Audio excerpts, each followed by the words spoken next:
Hey guys, so I'm finally making this video after procrastinating this video for weeks, finally going through with making this video after me deliberately asking you over and over and over again, ask me questions. I'm here making this video. Don't have to get annoyed because here I am. And I'm going to stop stalling this intro and just start answering this question. Would you rather know how you die or when you die? I'd probably want to know when I die so I can kind of fill in like all the things I'd want to do in that amount of time instead of knowing how I die. And if I knew how I died, then I'd probably be just scared for the rest of my life going near that thing or knowing like how to get it, and probably just I wouldn't live a very pleasant life.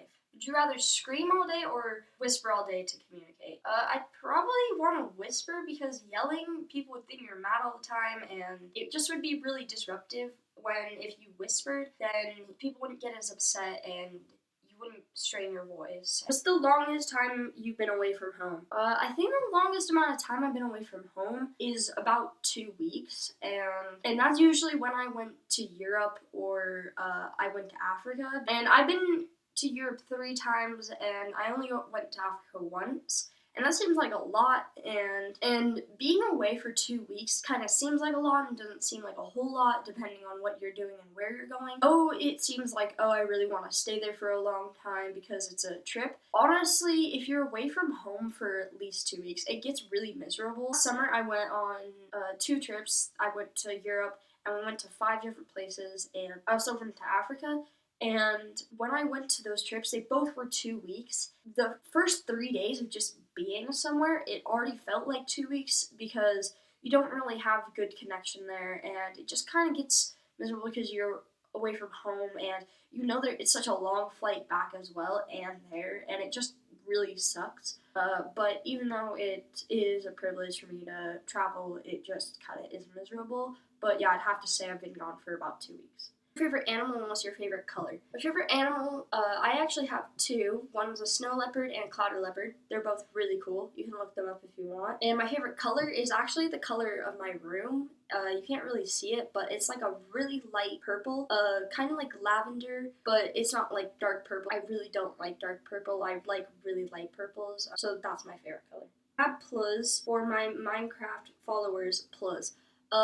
No, this is not 2016, leave. What do you feel about this? What I feel about it is, I mean, I really like their music and I would listen to more. I listen to more of it. Just, I can't really listen to it anymore because when I really got into Panic at the Disco, it was in 7th grade, and 7th grade just wasn't a very nice year for me. And I might talk about that some other time, but I do appreciate them, and I think that they're great, but I honestly can't really listen to their music without like having traumatizing flashbacks. What's your favorite movie of all time? My favorite movie of all time, which people might yell at me for, and well, people have, joked about it 100 times because of the title, but it's Ratatouille, and I actually last year, it was really weird, during my 8th grade year, I would watch it literally every single night. I actually bought it on my iPad and would watch it every single night just to like fall asleep or whatever.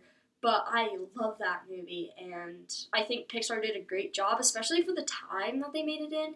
It was amazing, and I think Pixar does really great on their films, all of them, but my favorite would have to be Ratatouille. I don't really know, I can't really choose one because all my dreams are just really weird. A lot of my dreams that I can remember usually have someone that is like being chased after. It's usually me, and there's always someone usually trying to like kill me or whatever. I don't really know. I'm always on edge in my dreams, and weird things happen, and I should probably go to therapy for it, but I just never have. I've had them since I was 6, and they're all just kind of weird. So I don't really want to choose one, but there are a lot of dreams that like I've like thought, oh, that's kind of cool. Like, even though I'm about to die, I think it's kind of cool. But I think there's one dream actually that I've not had in a while, but I had when I was like 6 to 8, and I'd have it every once in a while, and it was really weird because the dream would never like completely finish almost. So you wake up on a white pebbled beach, and behind you there's like a forest, and I wake up on the beach with me, my dad, and my brother, and one of my friends. And right in front of you, towards like this ocean, there's this huge wave that comes like right over you. And before it hits you, it just goes straight down like a wall and goes all the way back and will clear like the whole ocean. You see like a white pebbled beach like go all the way out where the ocean used to be, and then in perfect like measurement there are these new trees perfectly aligned on either side of you and just go all the way back till you can't see them anymore. And then for some reason there's some guy to the right of you was in a bulldozer. I don't know why bulldozer, but sure, why not? And he told us some stuff to do, and basically with the whole gist of it, he told us to go over to this hill to the right. And so we look over, we walk over, and before we can get to the top and see what's over it, it just ends. And when I was younger, I thought it was like all my dreams were connected because all my dreams kind of involved water, and I thought they all kind of connect to this one because my dreams are just all really weird, and I'll be like, okay, this is this, but it doesn't look like any of it, and I don't really know because nobody else really has this. That my dreams are weird.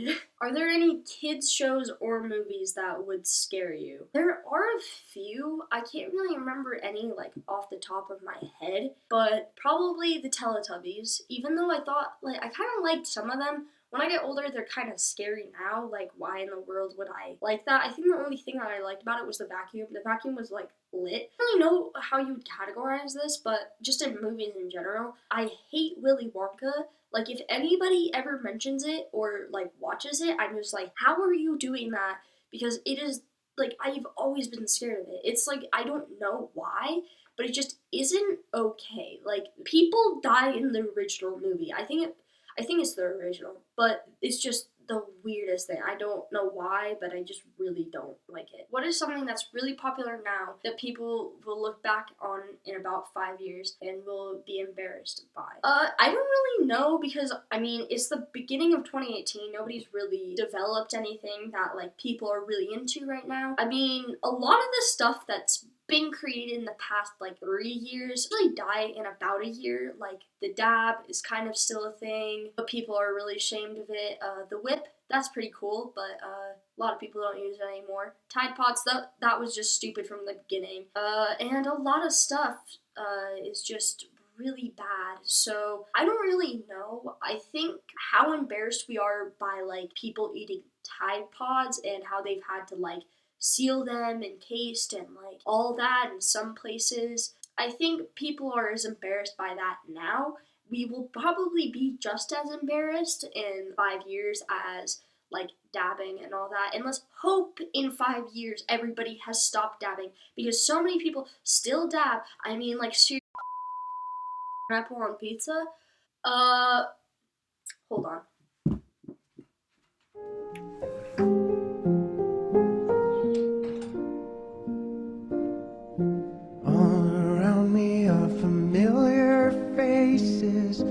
Worn out places, worn out. Yeah, guys, that's it. I know that I didn't answer all the questions in the video, but I'll try to get to most of them, and I hope that this video was at least decent enough. I'll probably get better at this eventually, we'll see. And if you guys want to ask me any other questions that I didn't get to in this video, just use the hashtag Don'tQA on Twitter, and you can maybe ask me some in the comments. I'll try to read them and get to them in the next video. If you enjoyed this video, give it a thumbs up. That'd be really great. And if you guys enjoyed this video and want to watch my last one, you can click over there. And if you want to watch more of my content and get notified and see when I upload next, just click there to subscribe. And yeah, I'll see you guys in my next video.